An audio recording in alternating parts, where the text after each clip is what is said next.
Ndiyo, wapendwa wote ninawakaribisha tena katika jina la Yesu Kristo.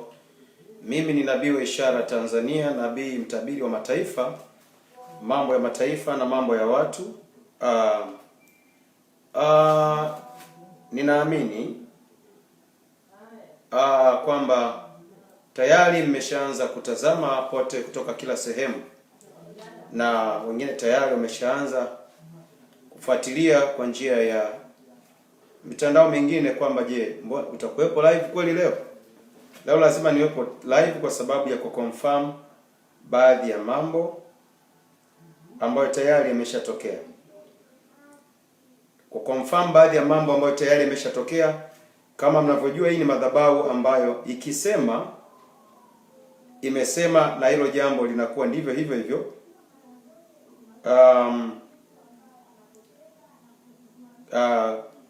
Kama jinsi ambavyo tayari mmeshaanza kufuatilia na mko live pamoja na mimi, na wasalimu katika jina la Yesu Kristo Bwana wetu aliye hai. Ninawakaribisha Watanzania wote na mataifa yote mbalimbali. Ninawakaribisha kwenye live streaming ambayo leo itakuwa inafunua kwanza itakuwa kuna prophecy confirmation tena, alafu kutakuwa tena kuna somo kwa kifupi ambalo nilikusudia kulifundisha leo. Kwa hiyo Mungu abariki sana. Sasa hizi nawakaribisha ili muweze kujiunga, na naomba mkaribishane, naomba ushare pale ulipo. Na mimi sasa nawakaribisha watu mbalimbali kwa ajili ya matukio makubwa ya kitaifa niliyotabiri, ambayo tayari yameshatokea kwa hali ya kutisha sana. Na watu wanasema nabii ninazotoa zinatisha.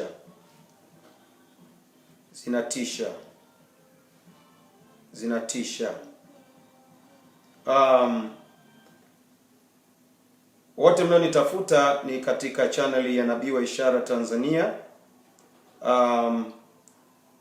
Zinaonekana ziko nyingi. Kuna mtu yuko Saudi Arabia huko ananitafuta, anasema mbona naona nyingi, lakini utaona yenyewe ina kivideo. Hizo zingine ni pages na nyingine ambazo nilikuwa na mpango wa kuzitumia, na ngoja kwanza zizoeleke alafu nichukue page moja nianze kuitumia. Mungu awabariki sana wote mlio live, na wapenda sana watu mnanifuatilia. Nimefurahi sana watu wanaonipigia simu, lakini pia nisiache leo kuwashukuru watu ambao wanaendelea kutuma sadaka zao kwa ajili ya kusupport huduma. Imewagusa sana. Yaani Mungu awabariki sana. Saudi Arabia, nchi ya Saudi Arabia huko mataifa ya Kiarabu, Mungu awabariki sana wa Afrika ambao mko kule. Yaani mmekuwa mnagusa hii madhabahu kweli kweli. Nakumbuka mtu wa kwanza kule alikuwa anaitwa Regina Njuguna. Lakini sasa wameshafunguka, ni wengi ambao wana support huduma kwa kweli kiasi cha kufurahisha sana. Mungu awabariki sana. Hata leo nimepokea kutoka kwenu huko. Lakini Mungu awabariki sana wa Tanzania mliojiunganisha. Nimepokea tayari yani sadaka zenu nyingi tu kwa ajili ya kuwezesha huduma hii. Asanteni sana kwa kweli, nashukuru sana. Mnagusa sana huduma, na ninajua Mungu aliyenituma ananiunganisha kutumika na nyinyi, atawajaza baraka zisizokoma ili kazi ya Mungu iendelee. Asanteni sana ambao mnatoa zaka madhabahu hii. Asanteni sana ambao mnatoa sadaka za kusupport madhabahu hii. Mungu awabariki sana na watie nguvu katika yote. Bwana awabariki sana. Hapa ninawakaribisha wana magrupu mbalimbali ambao ni Nabii wa Ishara Tanzania ambao wanafuatilia vipindi vyangu kwa kuwa wamejiunganisha kuwa pamoja nami. Namshukuru Mungu sana kwa kunipa watu ambao wamejiunganisha kuwa pamoja nami. Najua Mungu ana makusudi katika kazi hii, ndio maana ameniunganisha na hao watu. Kwa Bwana Mungu awabariki sana wote ambao mko live. Mungu awatie nguvu sana katika yote. Kwa kweli mbarikiwe mno. Barikiwe sana. Meendelee kuwakaribisha hapa ili kwamba naona tayari wengi sana mko mnaonekana pale. Estelies Kone na kina Rebuka Janet, mmoja wa maadmin wangu kule Arusha, pambanaji nzuri sana. Mungu akubariki sana kwa sababu ya kuja live tayari. Jiandaeni kwa ajili ya kumtangaza Mungu huko katika mamlaka kuu ya kinabii kule Arusha. Je, kupakwa mafuta na Bwana. Mungu awabariki sana. Enyas Kalama na jina ambalo linafanana na jina la mjomba wangu. Wanajiuliza kwamba ni ndugu nini? Maana hii Kalama ni ukoo wa mjomba wangu mmoja anaitwa Germanus Kalama. Kama unamfahamu utaniambia. Ama inawezekana ni ukoo tu mkubwa sana. Yuko kule Mbeya. Niseme tu kuna mambo nimeyatabiri na sasa imeendelea kutokea kwa kishindo. Kwa hiyo nitakachoanza nacho hapa ni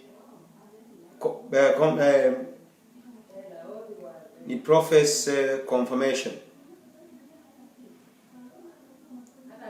Prophecy confirmation. Samahani sana nitarudia mara mbili ili tukio la prophecy confirmation kwa sababu nitalirusha YouTube live moja kwa moja pamoja na huku Facebook. Kwa hiyo kwenye Facebook kwanza nitatoa nitatoa shuhuda ya unabii niliotoa, alafu nitatoa tukio ambalo limeshatokea tayari.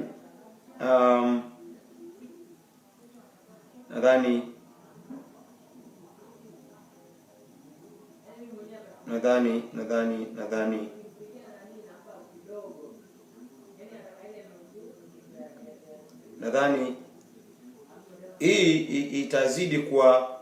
itazidi kwanza kuwafunga vinywa manabii wa uongo ambao siku zote imekuwa napigana kelele. Lakini pia itawathibitishia ambao walikuwa na mashaka labda na mimi. Najua wengi sasa hivi wameshanielewa, lakini itawathibitishieni kwamba Mungu anazidi kuthibitisha tu. Kama watu wataki kumuelewa Mungu anapowathibitishia, lakini wapo watu watamuelewa Mungu kwamba anawathibitishia jambo. Mbarikiwe sana sana sana. Ngoja niwatafutie ushuhuda hapa wakati naendelea kualika watu. Yaani cheki kutoka hii hapa.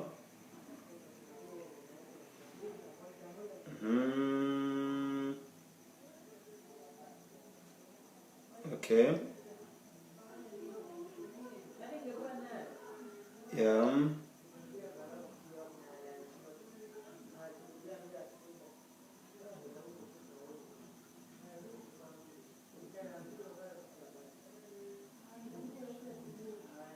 Nione hii hapa inasemaje? Huku wengine kati yao hawajalipa katika miaka ya hivi karibuni. Ikiwa ni siku 5 baada ya serikali ya Nigeria kuufungia mtandao wa Twitter, vyombo vya habari binafsi nchini humo vimeendelea kutumia mtandao huo, huku rais mstaafu wa Marekani Donald Trump akisisitiza mataifa mengine ya ufunge mtandao wa Iraq imemwachilia huru kamanda mashuhuri wa kijeshi Kasimu ya mali yao. Ripoti hiyo imetolewa siku chache baada ya mkutano wa mawaziri wa mataifa 7 yaliyo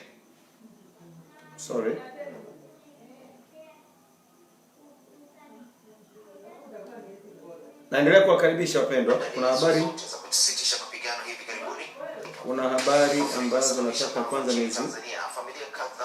confirm hapa kutokana na mvua kubwa zilizonyesha hivi karibuni. Tunaendelea kuomba mahitaji kabisa huduma ziwepo, wazee na sisi kabisa tuendelee kufurahia maisha. Ngoja.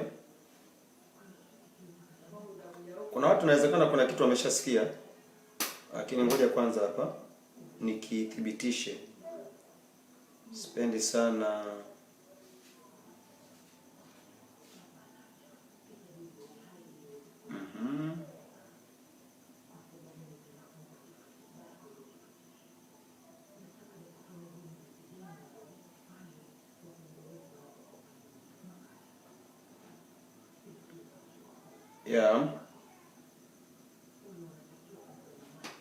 hii hapa. Karibu, naendelea kuwakaribisha huku nikiandaa ushuhuda mmoja hapa.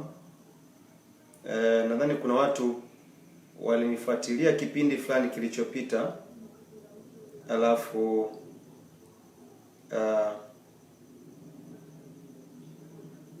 anasema streaming to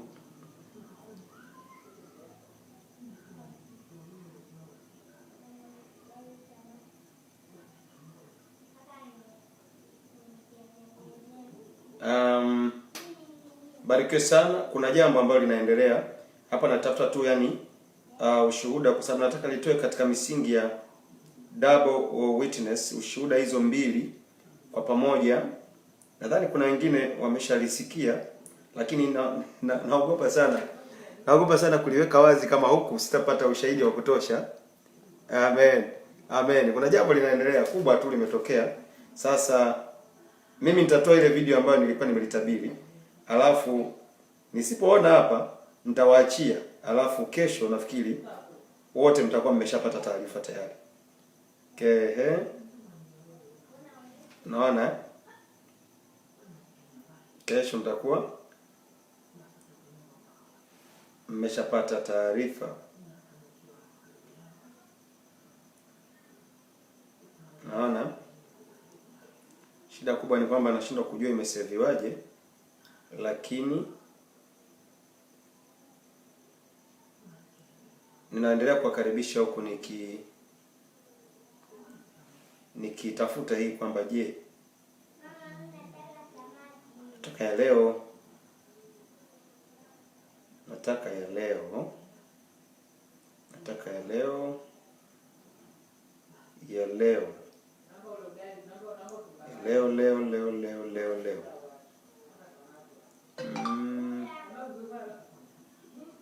Kuna mtu ametuma hii hapa tena, anasema ndio nilikuwa naitafuta hii. Sasa mbona mimi kwangu siipati? Afadhali nimetumiwa sasa. Hii hapa. Anasema unabii wazidi kutimia. Sikilizeni. Huyo amenitumia hapa, yaani nilikuwa nahangaika kutafuta hapa iko wapi? Anasema unabii wazidi kutimia.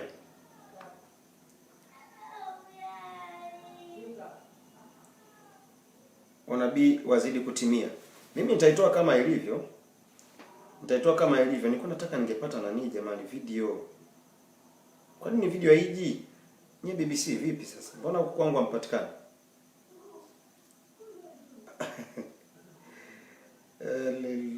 BBC Swahili leo. Leo. Mbona huko nimetumiwa vizuri na picha kabisa? Anasema amka na BBC. Fole Kikwete. Inasema asubuhi hii. Sio hii. Yaani nimetumiwa hapa tayari, lakini nashangaa si kamati huku kwangu mimi siipati. Haleluya. Ni tukio ambalo nimelitabiri nikiwa Kenya. Mnakumbuka nilitabiri kuhusu Tanzania bara na Zanzibar kwamba kuna matukio ya msiba, si ndio? Sasa la bara limetokea, mmeliona. Na la Zanzibar ndio limetokea leo sasa. Mnakumbuka nilizungumza kitu na nitawashia hapa video nilivyokuwa natabiri. Nilizungumza kitu nikasema kuna msiba utaunganisha pande mbili. Unaweza kama msiba huo ni wa Zanzibar na huo utakuwa Tanzania bara. Nakumbuka nimesema hivyo. Sasa ninaleta hapa kwa utulivu kabisa ushuhuda. Nimewaambia kwamba hizi sio zama tena za kuendelea kuamini uongo. Ni zama za kufunuliwa ukweli muujue. Ni zama za kufunuliwa ukweli ili muujue. Kwa sababu msipokuwa mnafuatilia ukweli wa mambo, hamtakuja kuelewa. Nilisema hamtakuja kuelewa kamwe manabii wa kweli ni wapi, wa uongo ni wapi. Sababu habari zinakuja za uongo na za kweli, alafu wewe bado unafikiri huyu mtu ni nabii. Ndio hivi ninachotaka mimi watu mpate nguvu ya kujua kwamba unabii wa kweli ukoje, na unabii wa uongo uko vipi. Ngoja nitaitoa hii nani hapa, hii niliyotumiwa ili mpate confirmation. Mimi nitaitoa hivyo kwa sababu nikitafuta huko kwangu BBC Swahili nashangaa sipati hizo clip zao. Moja kwa moja kutoka London, hii ni idhaa ya Kiswahili ya BBC. Sipati hizo clip zao ambayo wenzangu wameipata. Na huyu sio mtu wa kwanza kunitumia jamani. Maana unajua inapotokea mambo alafu watu wanashafuatilia. Wengi sana huwa wanakuwa wanatuma kuniambia baba, unabii uliotoa huu hapo, tumeamini kwamba Mungu anakutumia. Tunaamini kwamba Mungu anakutumia hii kitu, na najiuliza sana kwa nini imetangazwa nje afu ndani watu wamekaa kimya.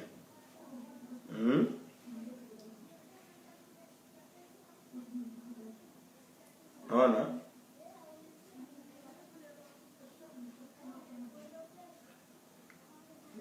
tulia hapo ulipo ili kwamba uweze kupata vitu vya leo. Amen. Barikiwe sana wote ambao mko live. Nimeipata bwana, nimeikamata. Hebu naomba kwanza msikie. Pili wa Jamhuri ya Muungano wa Tanzania, Dr. Ali Hassan. Muda huu hapa tumepokea taarifa mbaya, taarifa za kusikitisha. Hakika mioyo yetu imejawa na simanzi. Ni miezi miwili na nusu tangu kifo cha Rais hayati Dr. John Joseph Pombe Magufuli kitokee. Na leo hii Watanzania wanapatwa na msiba mzito mwingine tena, hata vidonda havijakauka. Rais mstaafu wa awamu ya pili wa Jamhuri ya Muungano wa Tanzania, Dr. Ali Hassan Mwinyi afariki dunia katika hospitali ya Muhimbili jijini Dar es Salaam alipokuwa akipatiwa matibabu. Sijui kama umesikia. Kwa wanahabari wetu wapo njiani. Muda huu hapa tumepokea taarifa mbaya, taarifa za kusikitisha. Hakika mioyo yetu imejawa na simanzi. Ni miezi miwili na nusu tangu kifo cha Rais hayati Dr. John Joseph Pombe Magufuli kitokee. Na leo hii Watanzania wanapatwa na msiba mzito mwingine tena, hata vidonda havijakauka. Rais mstaafu wa awamu ya pili wa Jamhuri ya Muungano wa Tanzania, Dr. Ali Hassan Mwinyi afariki dunia katika hospitali ya Muhimbili jijini. Inatosha. Ngoja twende kwenye video niliyotabiri nikiwa Kenya. Je, niliyemtabiri kwamba huyu atakayefariki Zanzibar atakuwa na sura gani? Ndio maana nikawaambia mara nyingi mwe mnanisikiza kwa makini. Tena hapo nilisema mnisikilize kwa makini sana. Yaani nikasisitiza kabisa kwamba mnisikilize kwa makini sana. Na mara nyingi sana nilikuwa namtolea mfano, alafu nikaongeza na majina. Na mtu ananiambia shalom kutoka Kenya, sijui ni nani huyu. Ananiambia shalom kutoka kule Kenya. Kwanza ngoja ni kabla shetani hajaleta ujinga wake hapa, ngoja niongeze mafuta hapa. Alafu niwaletee ushuhuda wa huo unabii wa tukio lililotokea Tanzania la huzuni hilo. Je, na lenyewe nilitabiri sikutabiri? Mimi niliwaambia wasipendi kutoa maneno ambayo hayana ukweli ndani. Yaani mimi nikisema nimetabiri jambo na kuonyesha ushuhuda ili ujue unaye nabii ama huyu nabii naye ni fake. Amen. Barikiwe sana wanangu kutoka mataifa mbalimbali ambao mnanifuatilia. Ninatiwa moyo, ninafurahi sana kuwa na watoto kote duniani ambao wananifuatilia na wamefurahia kwamba Mungu amewapa mtumishi. Wana watu wananijia hewani kwa wingi. Mniache jamani kwanza nirushe kipindi. Wana wote wanataka kuleta confirmation.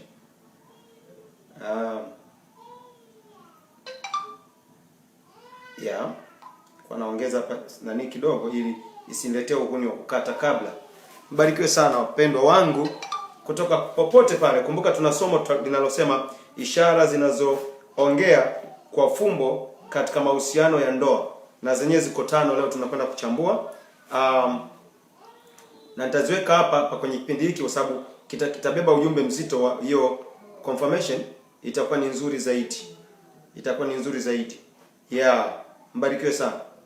Mbarikiwe sana wana group wa Dar es Salaam na nabii wa ishara Dar es Salaam, group la nabii wa ishara Arusha. Mbarikiwe sana wote mko live, naona mnafuatilia kikamilifu. Bwana wabariki sana. Haya, hii ndio ushuhuda wa unabii niliotoa juu ya hicho kifo kilichotokea. Huu hapa nikiwa niko hii hapa. Kama kiongozi anafika mwisho, pia kutakuwa kuna issue ya mabadiliko ya viongozi ikiwa pia sio mnaelewa. Yaani mimi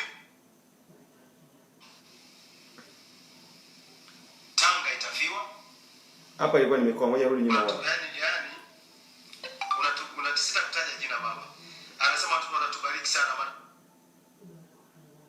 Hapa nilikuwa Kenya. Mtapona kwa sababu message wakati natoa unabii. Sasa haitagusa mpaka hao viongozi. Na ni roho ya msiba. Sasa kwa Tanzania bara. Niseme nisiseme. Niseme. Nilipokuwa Mombasa, mnakumbuka? Kwa sababu nazungumza kitu ninachokielewa, sizungumzi kwa kuhisi. Hapa. Hebu tuangalie ilikuwa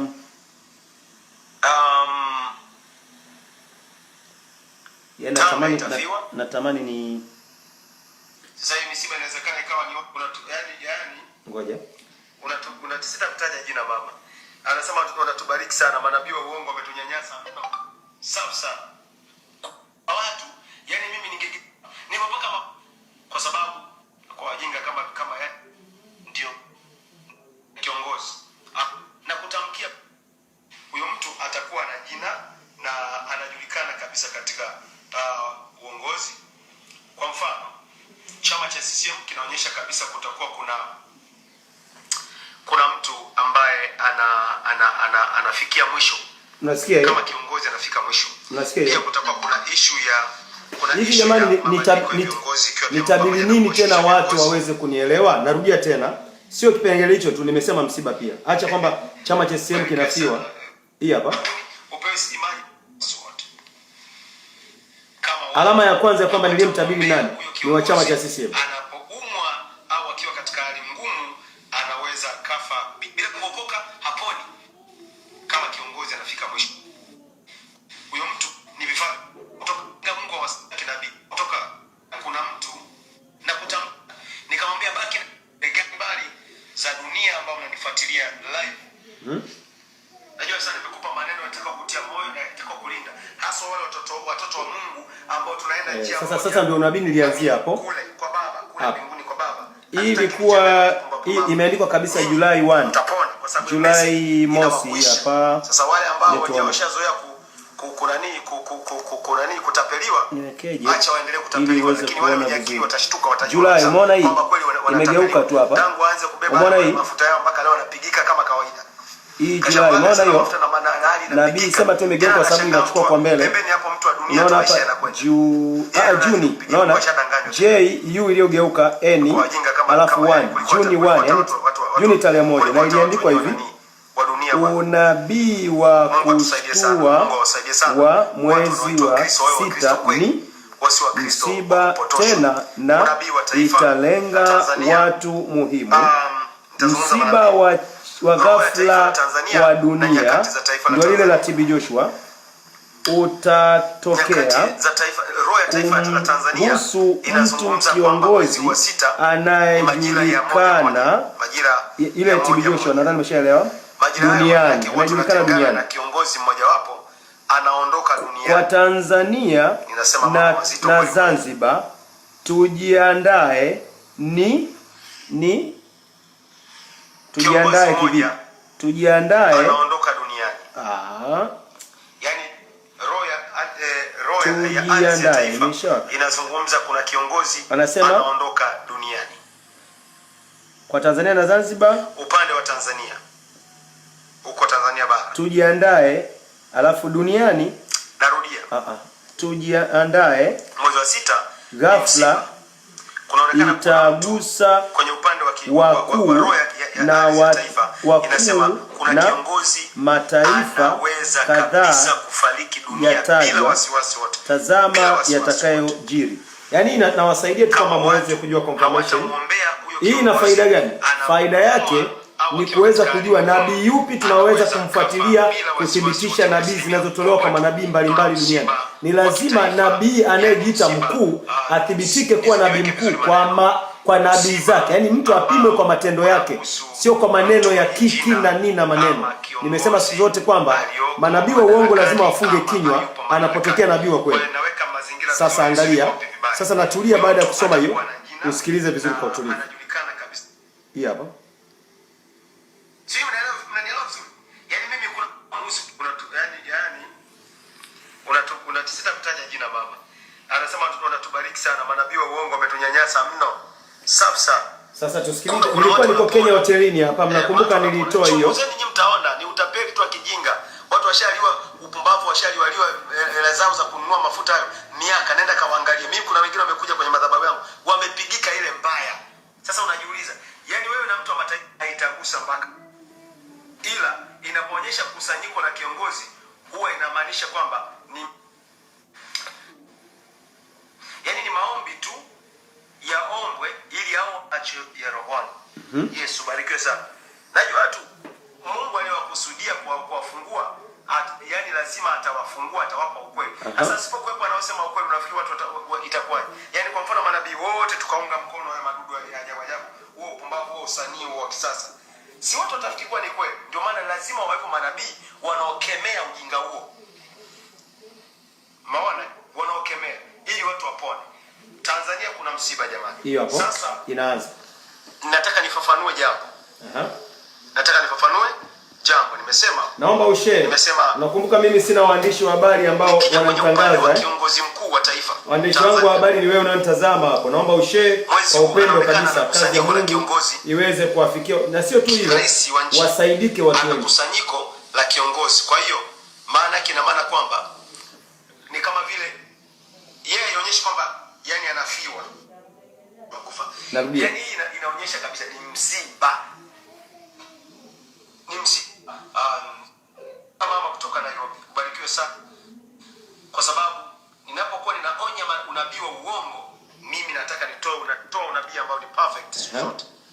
Kwa hiyo unanikopi vizuri. Tutulie sasa tusikilize. Maombi yafanyike kwa ajili ya kuokoa viongozi wenu ambao wanaumwa. Kuna viongozi wanaumwa. Kumbuka ni mwezi wa 6 huu tarehe moja. Viongozi ambao wana umri mkubwa sana. Ngoja niseme hili jambo. Sikilizeni. Viongozi ambao wana umri mkubwa sana wenye majina AJS. Tarehe moja wako katika dhoruba. Tarehe moja. Kwa hiyo mkiona wengine wanadondoka wengine, msishangae. Msishangae. Kisema hivyo tu watu wataanza kusema au fulani naye amekufa ni. Unasikia? Mimi sijui, mimi nazungumza kinabii hapa. Unasikia hapo? Yani AJS wale wenye umri mkubwa wakiwa wana jamani, tarehe moja hiyo mwezi wa 6 kama mlivyoona hapa. Tarini kuondoka sana kuliko kawaida. Juni 1 hiyo hapa. Juni 1. Na wengine ni majina yale ya kama uamini, ingia kwenye ukurasa wangu na Nabii Ishara Tanzania uone unabii huu nimeutoa lini. Juni tarehe moja. Wenye majina tarehe moja. Wale ambao ni wa umri mkubwa katika magonjwa, hao ndio wako hatarini kuondoka. Bado inaendelea wenye umri mkubwa, wenye majina hayo AJS ndio wako hatarini kuondoka. Lakini tayari ameshaondoka huyu mkuu. Kwenye habari ya majira na nyakati, acha roho ya nchi. Majira na nyakati yenyewe yanaonyesha kwamba kuna msiba, na msiba huo utakuwa wa ghafla. Unaona? Yaani utaonekana kama wa ghafla, kama vile wa kushtukiza hivi. Na utamhusu pia mtu ambaye ni kiongozi katika jamii. Maana yake na maana kama si mkuu anayesimamia taasisi fulani, basi anasimamia kundi fulani, ama yuko kwenye serikali ama yuko nje ya serikali, lakini alikuwa ana kiongozi. Unasikia? Yani ni msiba kabisa. Yani ni yenyewe sio ya kusanyiko kama mwezi uliopita kwamba ni mwezi wa kusanyiko wakafa wale watu waliokufa, wale mliosikia wamekufa. Yani hii inaonyesha kabisa ni msiba. Umeona ninavyosisitiza? Huo ndio unabii. Nabii anatakiwa asisitize hivyo. Kama una uhakika unachosema lazima usisitize hivyo. Sio naona kama hivi tuombe jamani, tuombe. Naona kama tuombe jamani. Kwa hiyo kwenye majira ni msiba utatokea.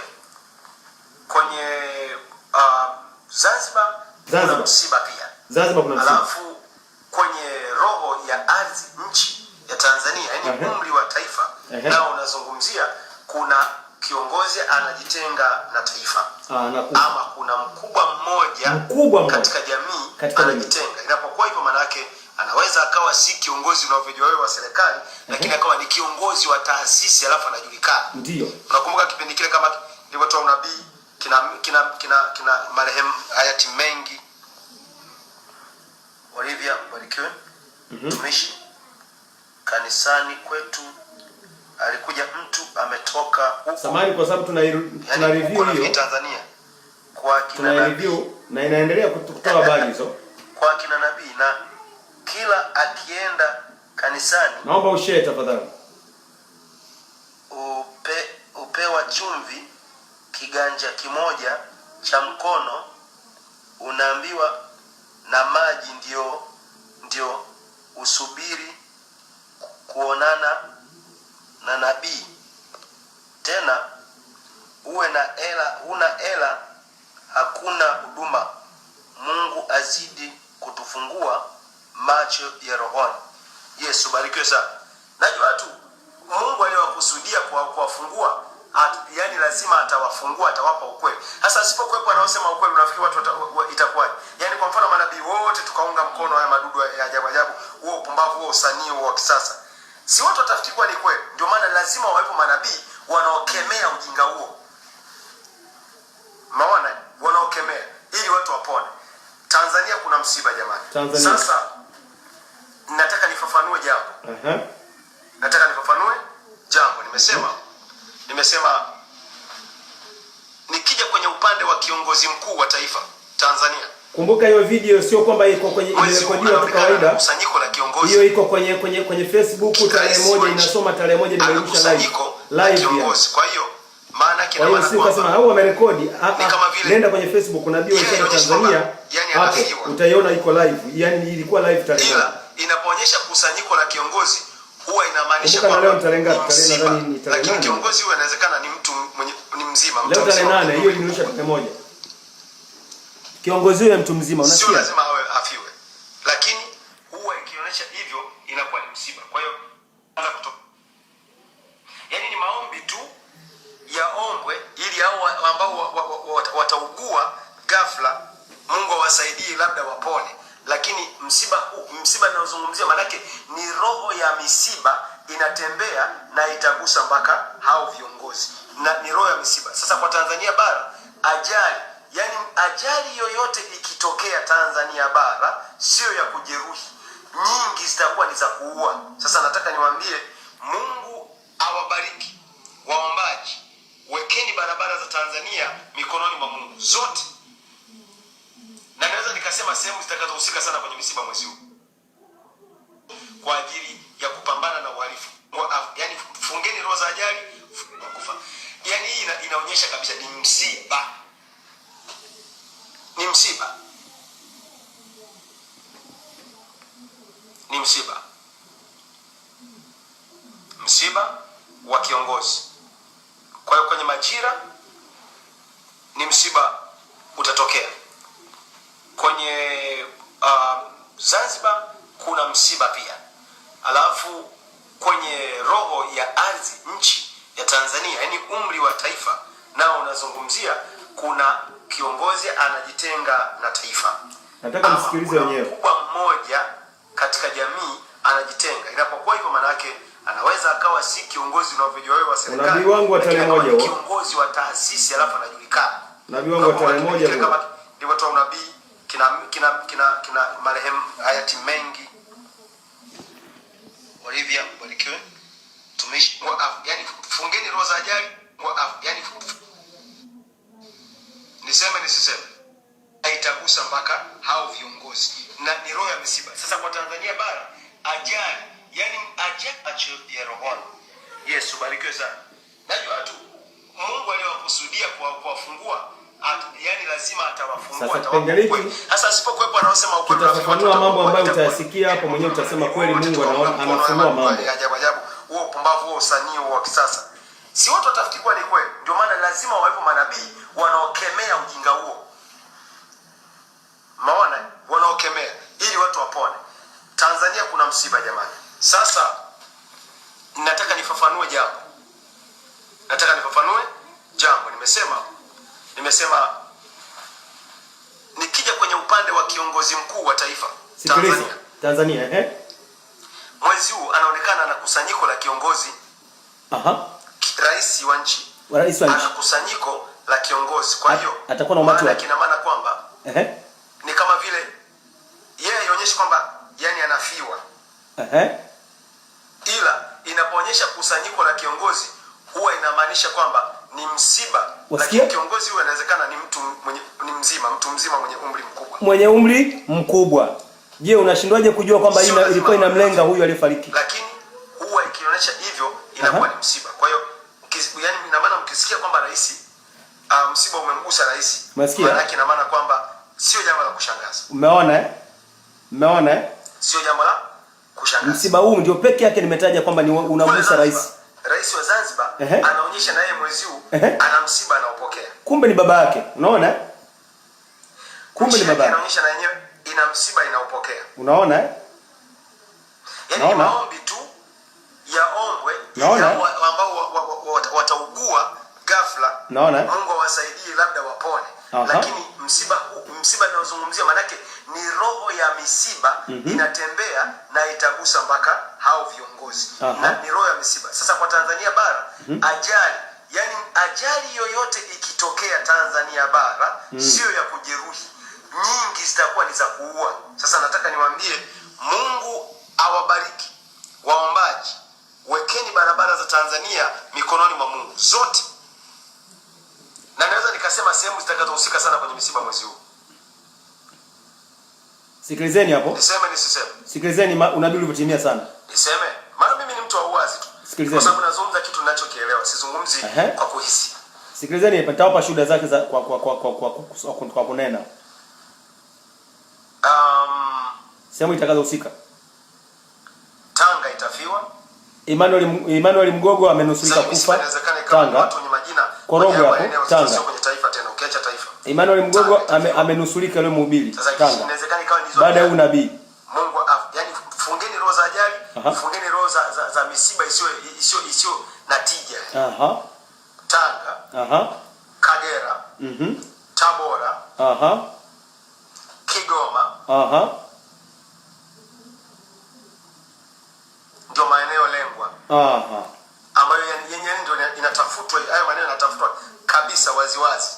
Yaani ile spirit ya nyoka ile niliyowaambia ya nyoka ile iko wazi kabisa. Kwa sababu ni roho ya nyoka inatembea kwenye taifa. Kwenye mwezi huu roho ya nyoka.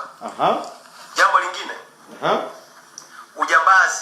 Ndio. Ambao nilishasema majeshi wajiandae tangu mwezi wa 4 niliposema pale majeshi mambo ujambazi yakaanza kutokea, nafikiri mliona ile clip niliyosema majeshi wajiandae. Watu wakati nasema waliona kama vile waliona kama mimi sibahatishi wapendwa, sibahatishi. Wakati nazungumza ujambazi hamna, kumetulia. Siku hizi ukitaka kudhibitisha mambo kwa matendo kama Yesu alivyosema kutambuliwa kwa matendo, wakati mwingine inakuwa ngumu watu kuelewa. Lakini mtu akitengeneza uongo ndio unaaminika kweli kweli. Jifunze kuamini ukweli. Mimi nagusa vitu yani ambavyo wengine hawataki. Jifunze kumwamini mtu ambaye anazungumza kwa ukweli na anachosema kinatokea kweli. Mtu ni kweli hata kwa namna yote. Wapo tunaendelea unatafuta kiki tu. Mimi natafuta sema nichukue nchi gani sasa hivi. Marekani kuna jambo nataka litokee Marekani. Anapiga picha ya Marekani pale, anaifanya Marekani inatakiwa iombe sio nini? Yaani kiki tu. Yaani wote soma nabii. Ni watumishi wa huduma zingine wanakwenda kuvamia huduma ambazo hawaziwezi. Mungu atusaidie sana. Msiba wa ghafla Nairobi na uona. Kampala kuna msiba. General wa jeshi ndio amepata msiba, ametimiza unabii. Kampala you can pray against any kind of accident. Uganda ni generali wa jeshi wa zamani amepigwa risasi, binti yake ndio amefariki. Yeye nasikia nimefika. Sijui kama alikufa na yeye alikuwa pale Kampala kuna msiba wa ghafla na umetokea kweli tayari. Tayari umeshatokea. Kigali kuna msiba huko sijasikia. Sijafuatilia. Rwanda, Burundi yenyewe cha Burundi itakuwa ina msiba na yenyewe. Sijafuatilia taarifa. Yaani misiba yaani ni alama nyekundu tu zimekaa. Alama nyekundu tu zimekaa. Kuna msiba pale na hao watu wanaosema msiba ni watu yani watakuwa ni watu wenye majina yani. Watu wenye majina. Na ikitokea kwamba si mtu mmoja ujue inasomba kundi la watu. Ndio inapokuwa. Sababu ni majira ya nyoka. Hata Burundi wako kwenye majira ya nyoka mwezi huu. Halo. Bwana Yesu asifiwe sana. Yaani ni unabii nilitoa tarehe 1 tarehe 1 mwezi wa 6 na leo tarehe 8. Kuna kiongozi mmoja pia naye kuna msiba utamgusa. Huyu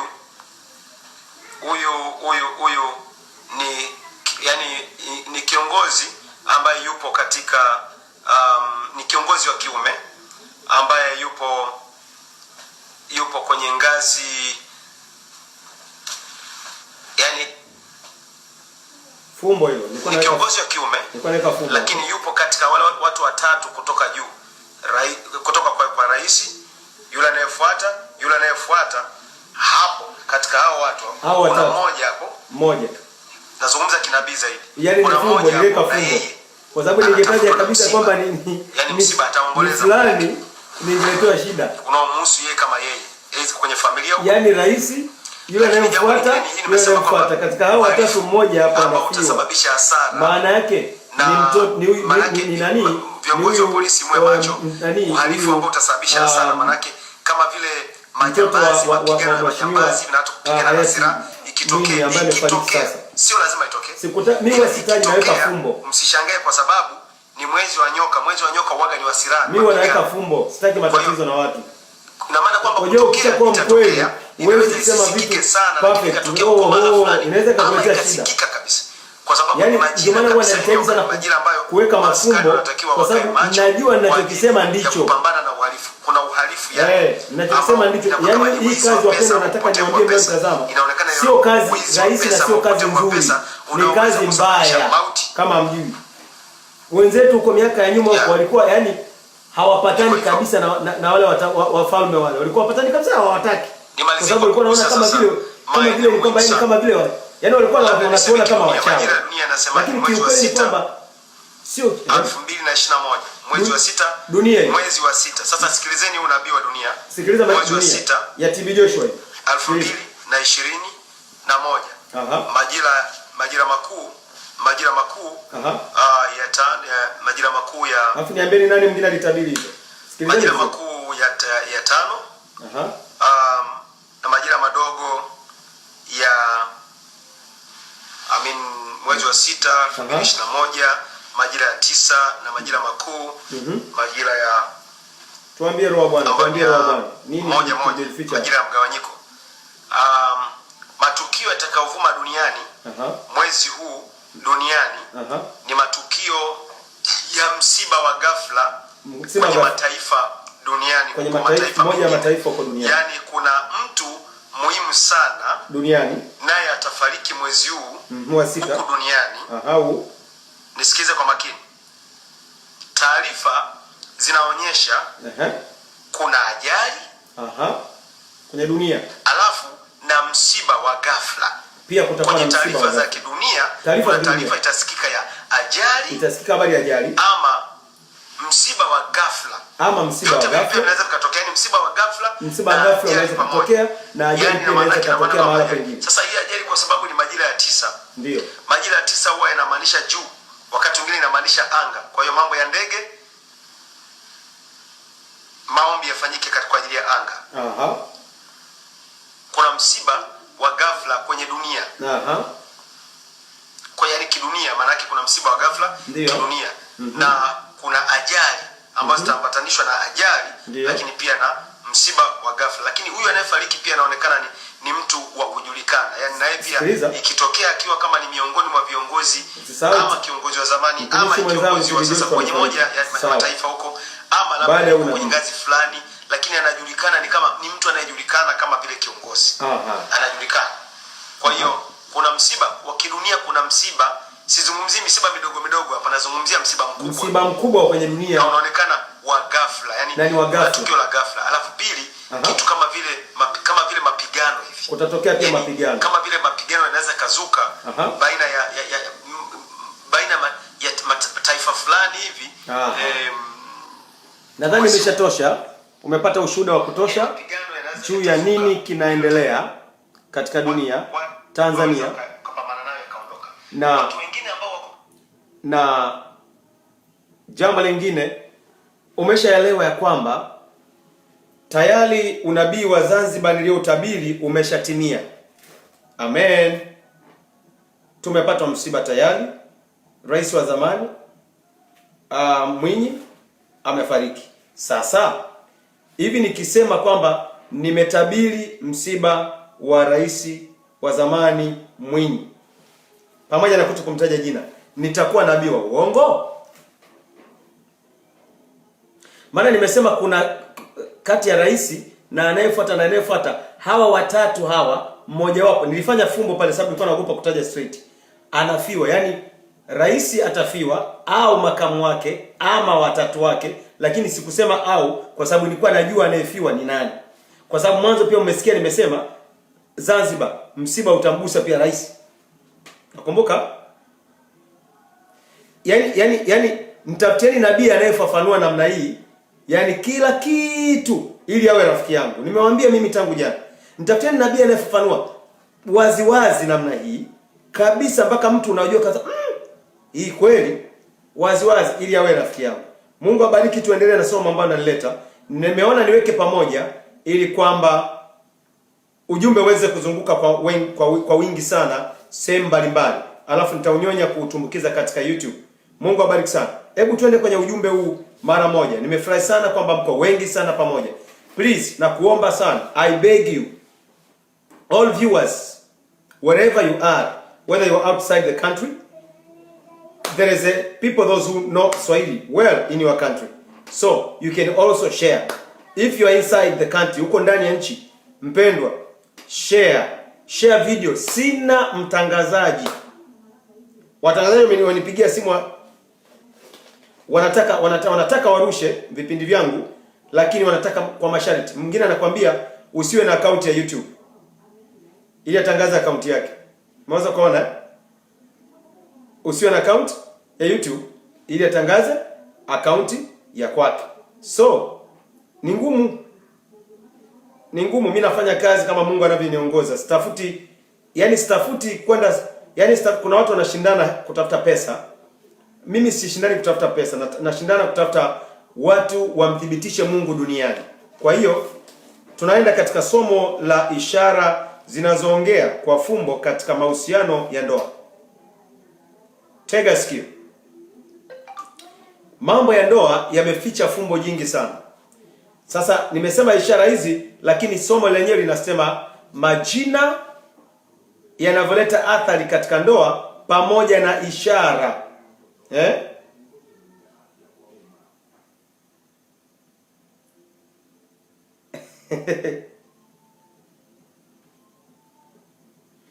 Nafikiri mlisikia pale kwenye ule unabii kuna watu wanauliza, maana ule unabii ulisema watu wenye majina AJS.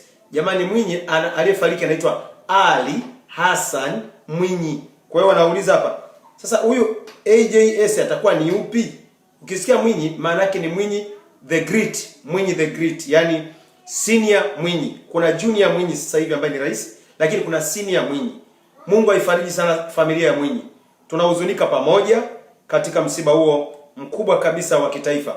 Kipengele kimoja kilisema Tanzania na bara na visiwani msiba mmoja unaweza kuhusu wote. Kwenye hii video isikize, ukipata muda nenda kwenye ukurasa wangu, hii video ndio ilikuwa ninakuashia hapa, niliyoitoa nikiwa Kenya kwenye kutabiri matukio haya. Isikize kwa makini, utafurahi kuona Mungu anavyoweza kuyamulika mambo na kuyaweka wazi. Majina yanavyoweza kuathiri mahusiano ya ndoa na ishara zinazoongea katika fumbo kwa wanandoa. Iko hivi, kwa kifupi, nitatumia muda mfupi lakini nitaenda speed kidogo. Jina lako ulilonalo unapotaka kuoa, utakayefanikia kuoa ni yule tu ambaye hesabu ya jina lako na hesabu ya jina lake vimeenda vizuri. Nikisema hivyo nazungumza mambo magumu sana. Kuna walokole fulani ambao ni walokole wenzangu, lakini wenyewe ni walokole wale ambao wenyewe wameganda mgando kwenye eneo moja tu la Yesu anaokoa na kuponya, Mungu wa upendo, Mungu wa amani, kwisha. Hamna kitu kingine. Yesu alisema tuwe na maarifa kama nyoka. Na mimi nimeamua kuona kwamba yote aliyosema Yesu nijitahidi mimi kuyatekeleza yale ambayo nayaweza. Kwa hiyo nimeamua na mimi kuwa na hekima kama nyoka. Hello. Niwe na hekima kama nyoka. Sasa Ufunuo sura ya sura kama ya 13. Hii hapa. Majina yanahesabu, na ile hesabu ikigongana ndio panapotokeaga shoti za umeme huko kwenye mahusiano. Shoti za umeme, mwambie mwenzio kuna tokeaga shoti za umeme kwenye mahusiano, kumbe kwa sababu ya majina. Twende. Mbarikiwe sana watu wote mnaotazama mkiwa nje ya nchi, pia mbarikiwe sana. Anasema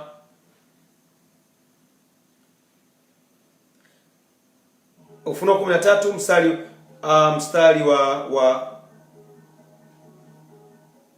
mstari wa 18 inasema hivi: hapo ndipo penye hekima yeye aliye na akili na aihesabu hesabu ya mnyama huyo, maana ni hesabu ya kibinadamu na hesabu yake ni 666.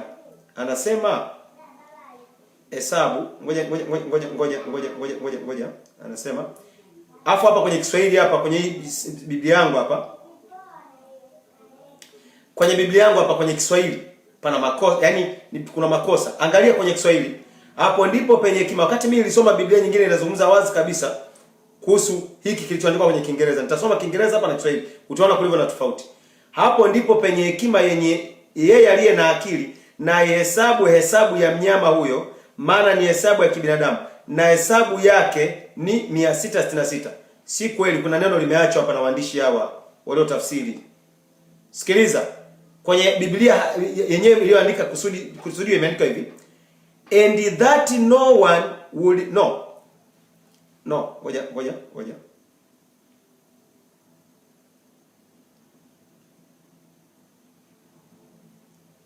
Ngoja nirudi mstari wa 17 jamani. 17 kwa Kiswahili. Nadhani iko right kabisa.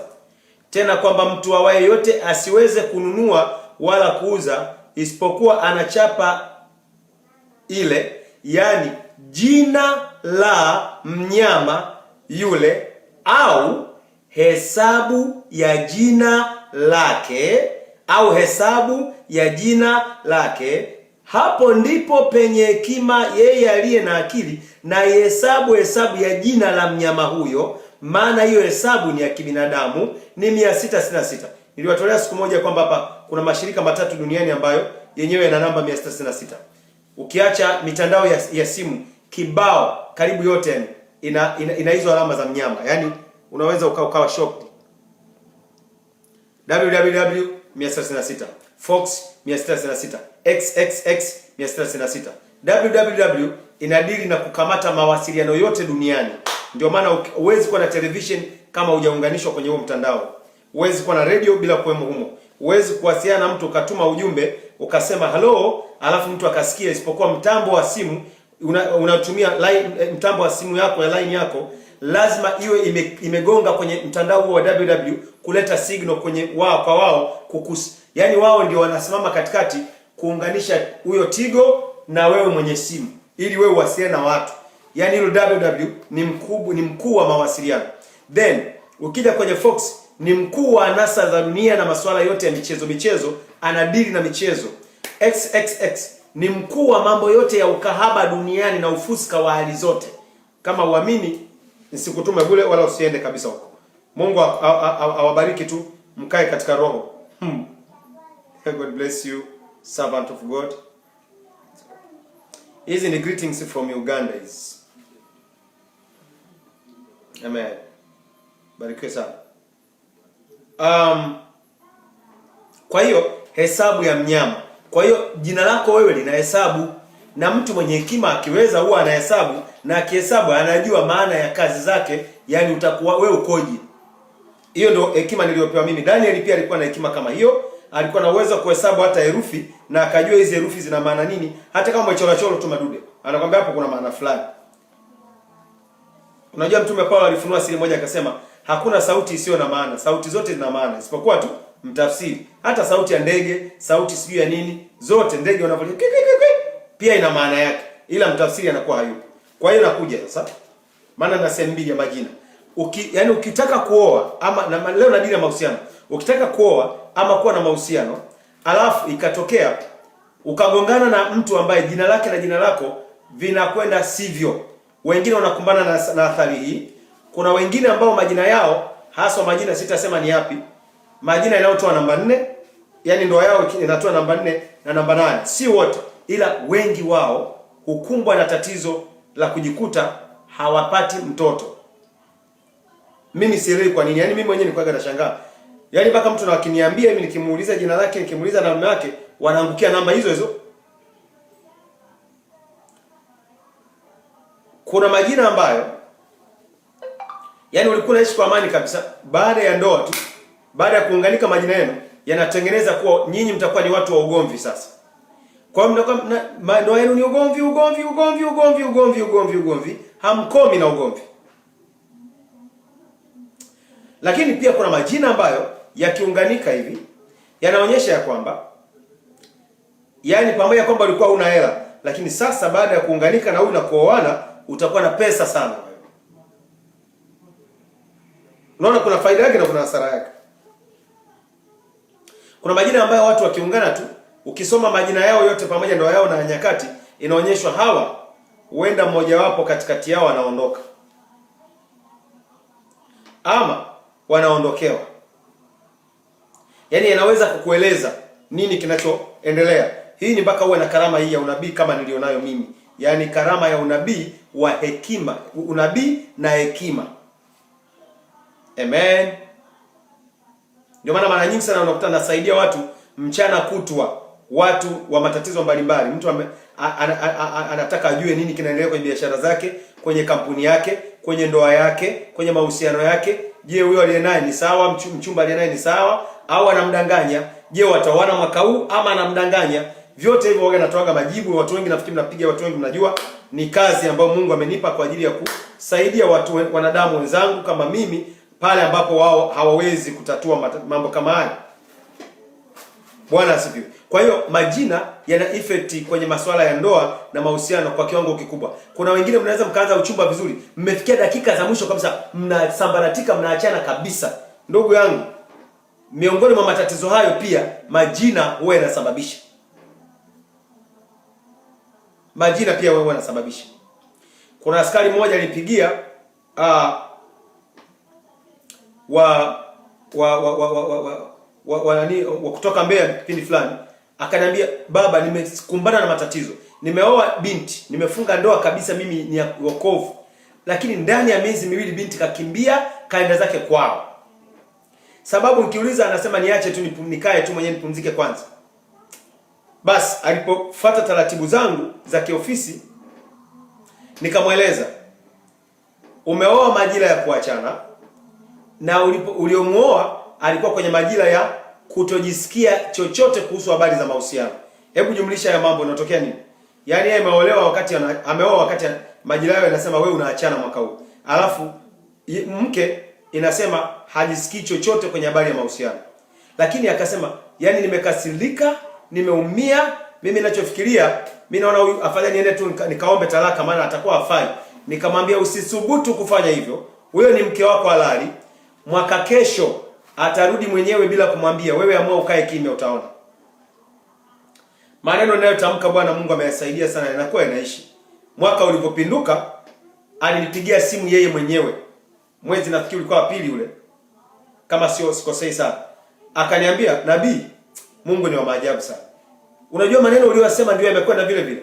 Amenitafuta mwenyewe, amerudi. Kwa sababu nilimwambia huyo binti mwaka kesho ndio mwaka wake unaonekana anatamani kuolewa. Unaweza kaona athari za majina. Sitafafanua kwa sababu bado mimi naendelea kuhudumia watu. Mtapiga simu mnapokuwa mnahitaji mambo yanayofanana na hayo niliyoelezea. Lakini nije kwenye ishara. Kwenye ishara za mambo yanayotokea. Amen. Kwenye ishara za mambo yanayotokea. Kwamba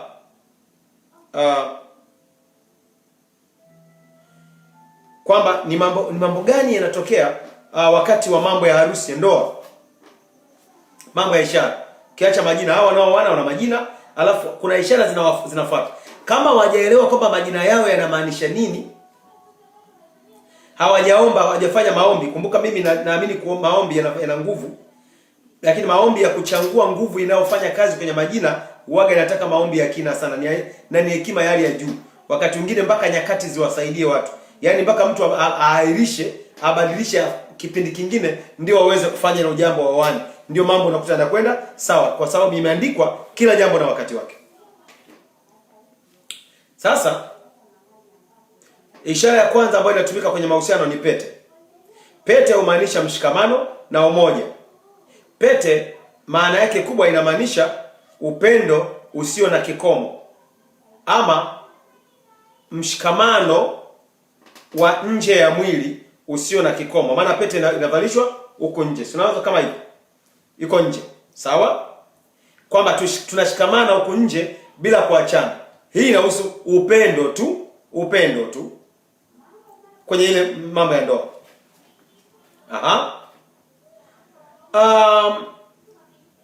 Shera la bibi harusi. Shera la bibi harusi huwa linaashiria kwamba huyu bibi harusi ni halali asiye na mwingine. Yaani shera nyeupe lile huwa linamaanisha kwamba huyu bibi harusi ni halali kwako na yeye hana mwingine ila ni wewe.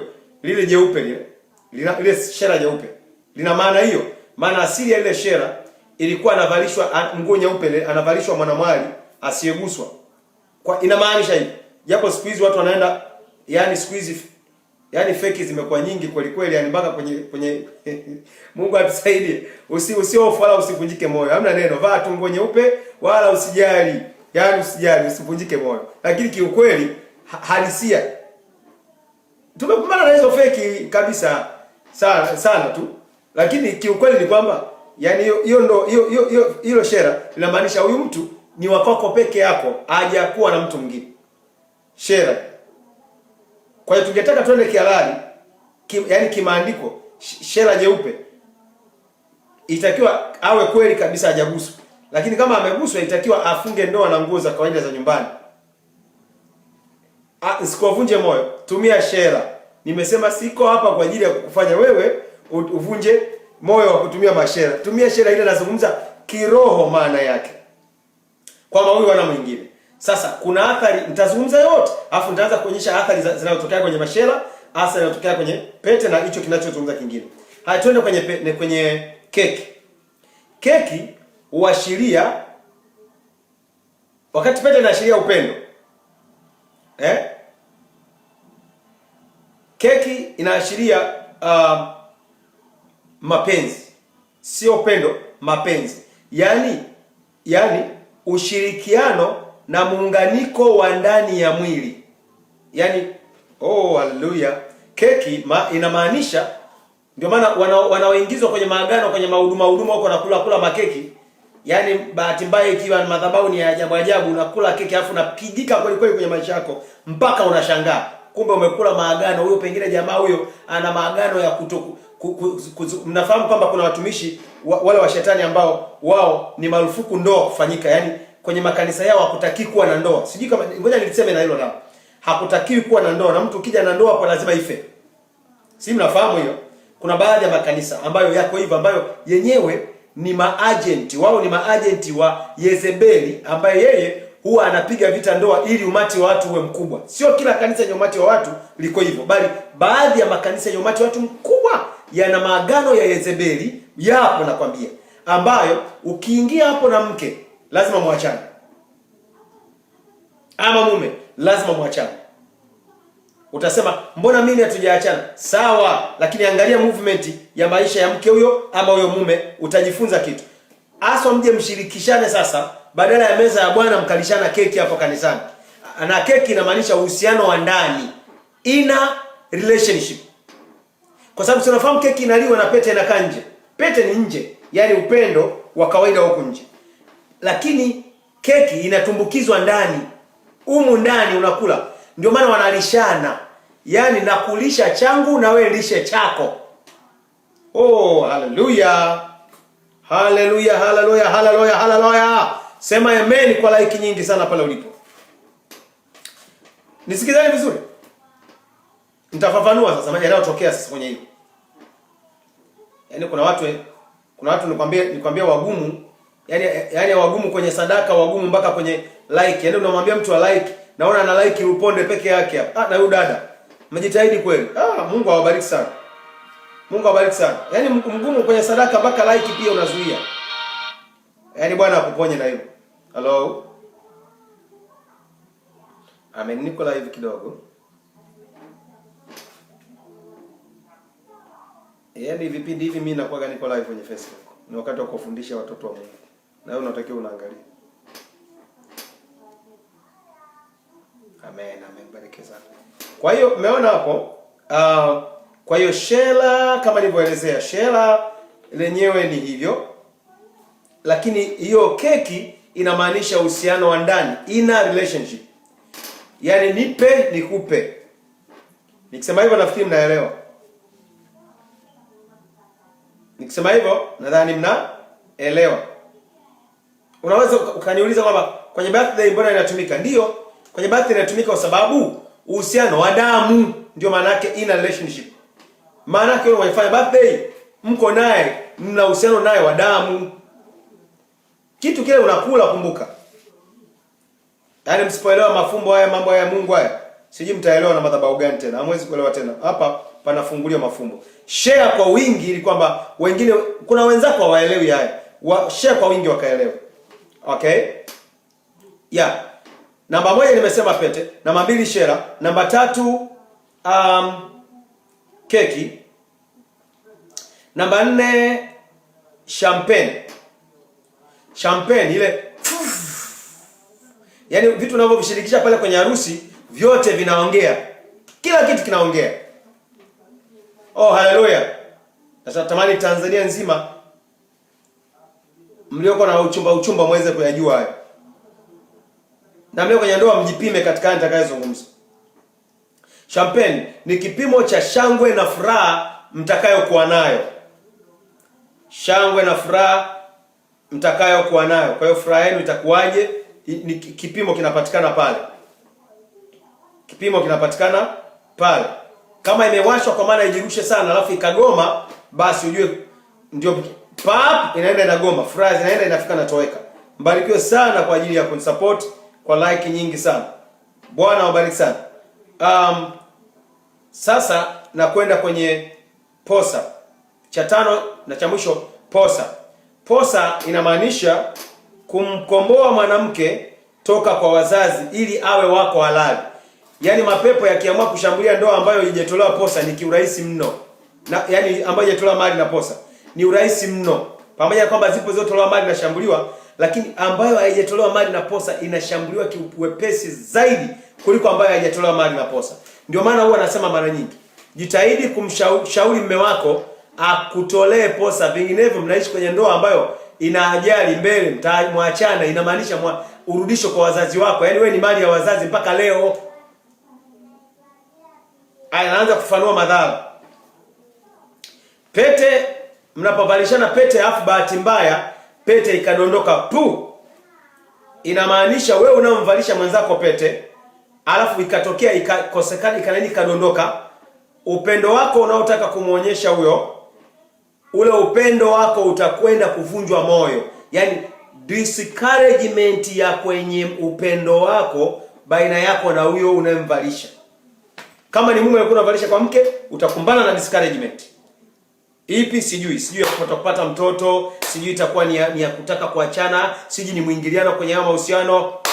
Get it, pata hii, elewa hiyo. Iwe ni mwanamke anavalisha mwanamume afu ikadondoka, ni discouragement. Yaani unaonyeshwa kitakachotokea pale ambapo hivyo. Sio hivyo tu, kuna watu anakuwa ghafla pete ameivaa mkononi, haijui imepoteaje. I'm telling you, unapewa taarifa ndoa yako inakwenda kufika mwisho. Inakwenda kuvurugika. Kuna ishara zingine nyingi za hiyo pete ambazo nataka nimefafanua tu hizi kubwa. Naenda kufafanua keki. Nimesema nataka video hii niende kwa muda mfupi, sio mrefu sana. Keki.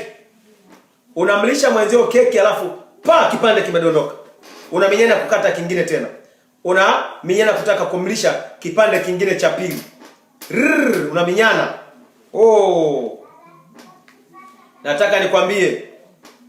Nataka nikwambie inaonyesha namna ambavyo utahangaika sana kulitetea penzi lako. Hello. Yaani namna ambavyo utaminyana kulitetea penzi lako. Utaminyana kulitetea penzi lako. Namna utakavyominyana. Asanteni sana kwa ajili ya kushare kwa wingi sana. Umeona nimeshare kwa wingi sana. Yaani penzi lako litaingia matatizo mazito mpaka utaanza kuminyana kulifanya upya. Ili kwamba yani mpendane tena. Mpendane tena. Chunga sana katika kuvalishana pete, kulishana keki, kwamba kuna ishara zinaongea pale juu ya hicho unachokifanya. Kwa hiyo keki chunga sana. Unapomlisha mwenzio, tulia vizuri. Tulia vizuri sana. Tulia vizuri sana, maana itakueleza mambo yatakayotokea huko kwenye mahusiano yenu. Na ni ngumu sana kuelewa haya mambo. Haya mambo yanaitwa ni mambo ya hekima ambayo walokole wengi sana wapendi kutaka kuyajua mpaka yawapate. Mpaka mambo yawapate. Wenyewe wanaamini tu ukiishana rais rika rabo sinda, alafu Yesu anaokoa, Mungu ana upendo, imani inatosha, akipiga maombi pale amemaliza. Hahitaji kujua kitu kingine. Anakwambia kila kitu kiko ndani ya imani ile. Imani hiyo iko vipi? Imani imejaa hekima, imani na matendo, imani imesheheni vitu kibao, ina maarifa. Imani isiyokuwa na chochote, imani itakuokoa vipi? Hii ndio Mungu amewapa hii zawadi iweze kuwajenga maisha yenu, mpate kujua mambo yanayoendelea ndani ya maisha yenu, hata angalau kwa sehemu. Sina uwezo wa kuchambua yote. Mungu ana siri kubwa sana. Sina uwezo wa kuchambua siri zote, bali zile alizonipa ndiposa ninazichambua ili uweze kupona, uweze kusalimika au kupunguza makali ya mambo mazito unayokutana nayo kwenye maisha, ili na mimi nikapate neema kwamba nilisaidia mtu fulani katika maisha yake. Haleluya. Kwa hiyo keki zina madhara hayo wakati mnalishana. So uwe makini unapolishana. Ikitokea tu imedondoka, ishakuletea matatizo. Twende kwenye shera. Shera mara nyingi kunatokea vituko kwenye shera.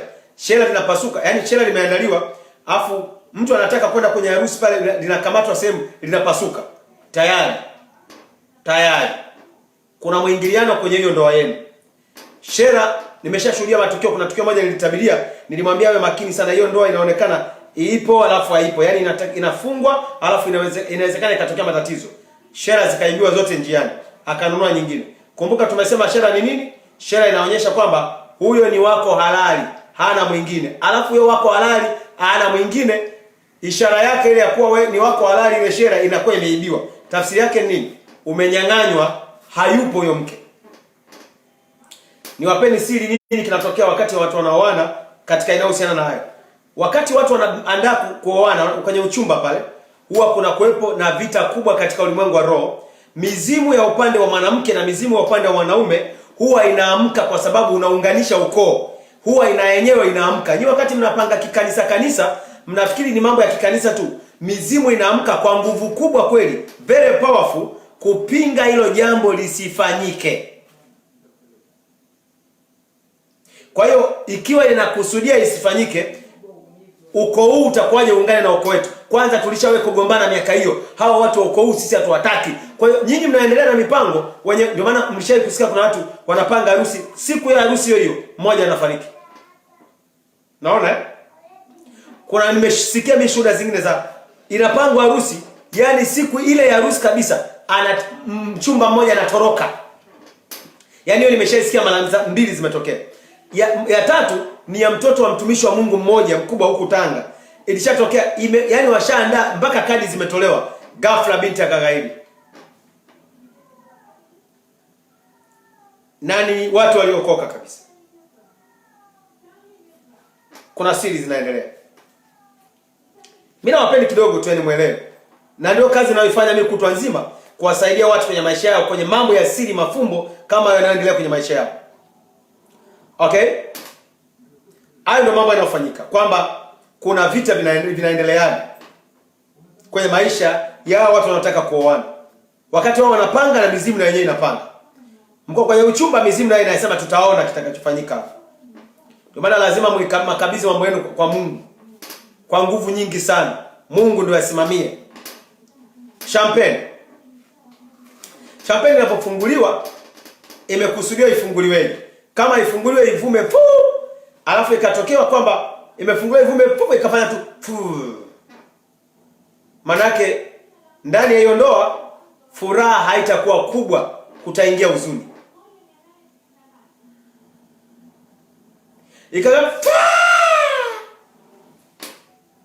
Manake ndani ya hiyo ndoa furaha itapanda sana, itakuwa kubwa sana.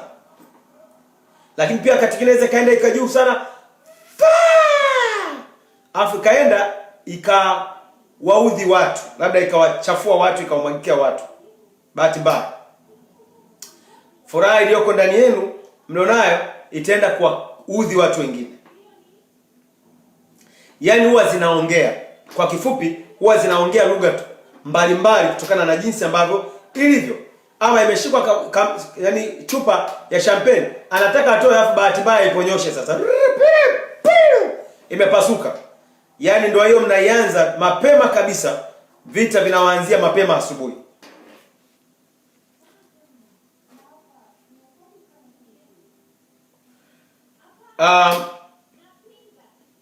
Posa na mahali isipotolewa.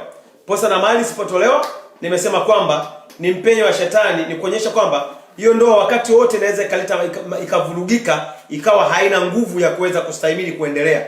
Posa isipotolewa na mahali ama mahali, maana yake huyo mtu bado yuko mikononi mwa wazazi wake. Kwa hivyo mwanaume yoyote anaweza akafika akaleta shida humo ndani, na kwa sababu wewe mwanamume wako hajakutolea posa na mahali, hata chochote hajatoa, na yeye anaweza akavamiwa na mwanamke yoyote, maana hajaoa.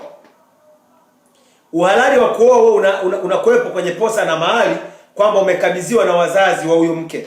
Katoeni mahali, nyinyi mnaekaa na wake bila mahali. Katoeni. Mnasababisha amani inakuwa haipo kwenye nyumba, lakini sababu ni nyinyi wenyewe. Katoeni mahali. Vinginevyo mnakaa mmepangisha tu hapo. Sio muda mnasambaratikana. Lakini hata waliotoa mahali wanapataga matatizo kwa sababu ya hivi vigezo vingine. Nimewambia kwamba tayari kuna ishara zinatokeaga mwanzo. Unasema ikitokea tufanye nini sasa? Kwanza unatakiwa sio itokee, mjihami isitokee. Mnapiga maombi ya nguvu, maana mmeshasikia. Ndio maana nikasema share kwa wingi, ili wengine na wenyewe wasikia ya mambo waweze kuwa salama. Amen.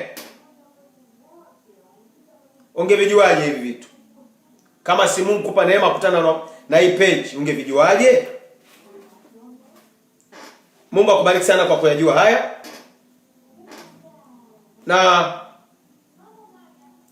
Na niseme kwamba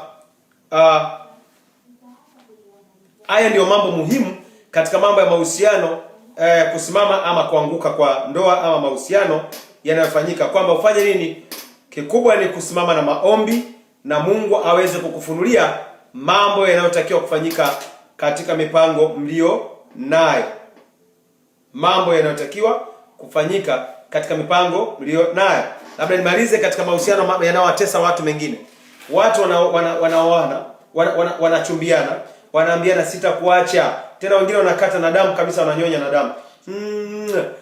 Nawe namenyesha mwenzie, yaani atuachane. Alafu siku wanagombana wanaachana. Ole wenu nyie ambao mnanyonyeshana damu kwamba ni agano, alafu mje mfike mahali muachane, alafu tegemee kuna ndoa utakayoipata.